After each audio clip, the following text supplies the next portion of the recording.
Thank you for remaining faithful to Africanews program and to this show dedicated to current events in African football and international football. Of course, this is Football Planet. The summary is follows.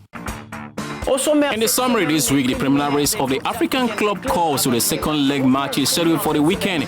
We will focus on the Cairo Zamalek, who scored a 7-0 scoreline but changed coaches with the arrival of Micho Sredojevic from Serbia. We come back to it with Frank Simon, an African football specialist. And then there was the fever hit on Samson Siasia's head. The former star and coach of the Nigerian Super Eagles was suspended for life for his involvement in match fixing. The accusation was rejected by the 1994 African champion, who promised to fight to prove his innocence. Finally, things continue to move on the benches of national teams in Morocco. Vahid Halilhodzik succeeded Herve Renard. The Bosnian has initiated a 2-year contract for ambitious objectives. Details of this will follow fine in this program. Hello everyone and welcome to Football Planet. On today's show, we are starting with this heavy fever sanction against Samson Siasia, who has been banned for life from any football-related activity. A sentence that comes after several months of an investigation that finally confirmed the former Super Eagles star involvement in match fixing in violation of the FIFA Code of Ethics. More details on this by Eric and Erika. Former Nigeria national team coach Samson Siasia has been banned from football for life following a match-fixing probe by world governing body FIFA. FIFA said in a statement on Friday that the adjudicatory chamber of their independent ethics committee found that Siasia was, quote, guilty of having accepted that he would receive bribes in relation to the manipulation of matches in violation of the FIFA Code of Ethics, end of quote. The 51-year-old Siasia played 51 times as a striker for the Nigerian national team and later coached various national youth sides before expelled as senior coach in 2016. The case is the latest to emerge from FIFA's long-running investigation into the activities of Singaporean Wilson Raj Perumal, who FIFA has called, quote, a known match fixer, end of quote, and who has admitted such activity. Let's face the facts. We have a lot of work to do. Siasia was also fined $51,000. We will still work on how to have a strong team when we get there. But the 1994 African champion continues to claim his innocence. He said he is determined to continue his fight to clear his name and has left it to his Lego team, a matter that we are following with great interest. Let's now talk about the African club calls to the end of the preliminary schedule for the next weekend. And we start with the Champions League, a small stop first on the last schedule of the first leg between Zamalek and DK Daha of Somalia. The match ended with the Cairo scoring 7-0, enough to offer the second champions of Egypt a quiet return, as it will be the case for an order formation, as you can see on the program with the results of the first leg.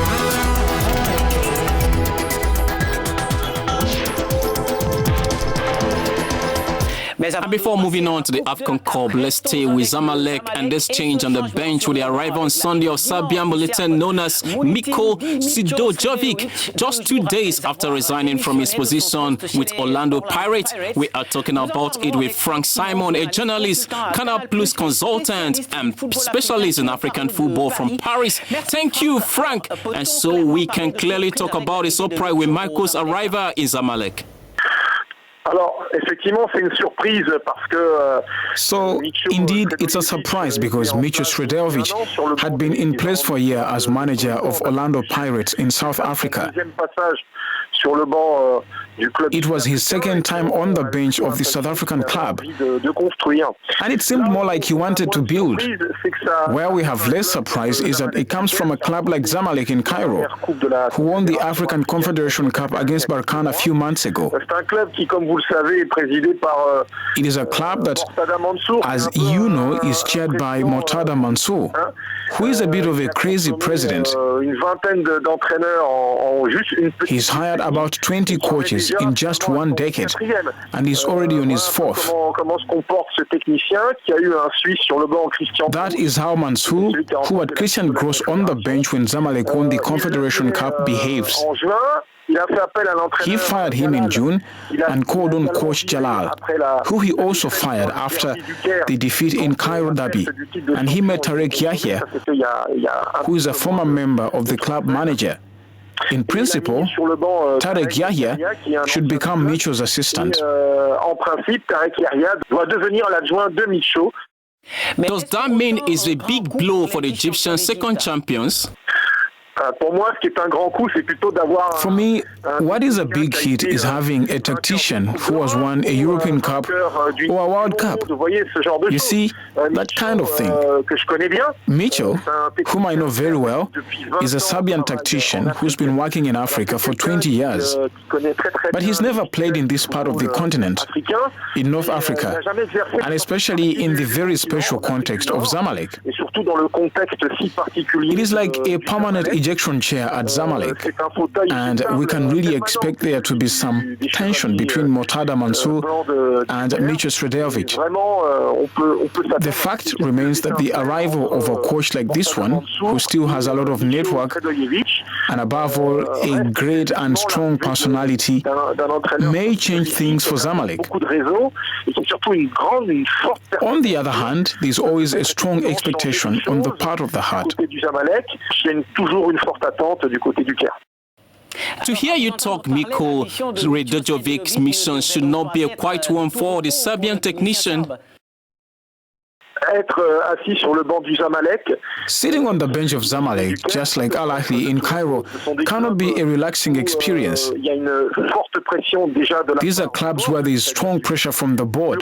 That is to say, the executive board of the club, from the president, in this case Mortada Mansour. Mortada Mansour, he behaves like a fan, and even crazier. And so, it will be interesting to watch the relationship between Mortada Mansour and Micho Sredojevic.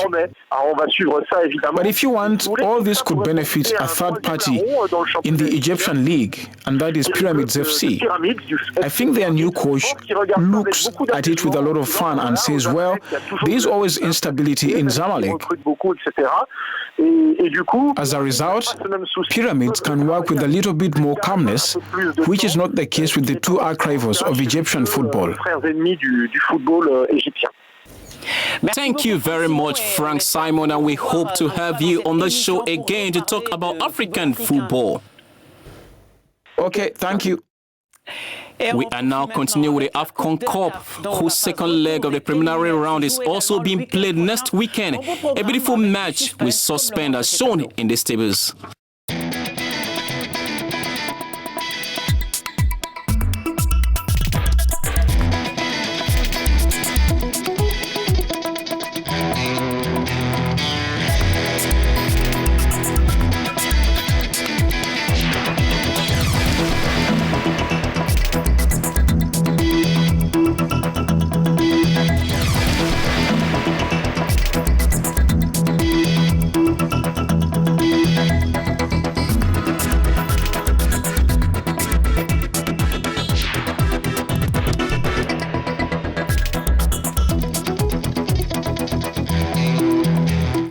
Please note that the second leg of this Champions League and AFCON Cup, the preliminary matches will be played on Friday, Saturday and Sunday.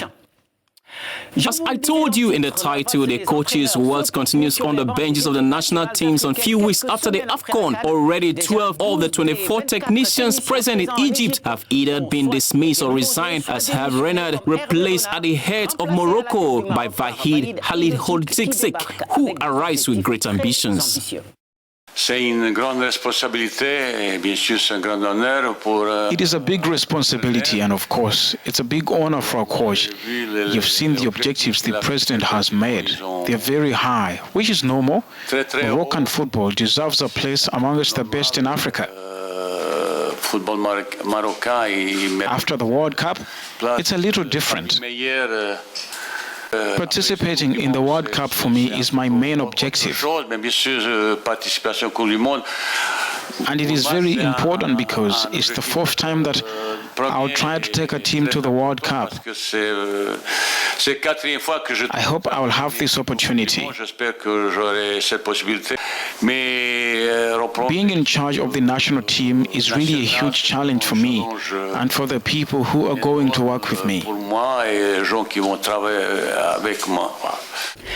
Let's now head to Europe to talk first about Sadio Mane's crazy week, which is sparkling at the beginning of the season. 3 goals, a decisive pass, and a European Super Cup to add new stars to his roster, already eliminated by the Champions League. However, the rest summer season was not enough to find a place for him in the sun of the greatest names. The Senegalese is only 5th on the list of the UEFA's best players of the year, dominated by Lionel Messi, Cristiano Ronaldo, Virgil van Dijk trio. A big disappointment, but above all, frustration for many observers.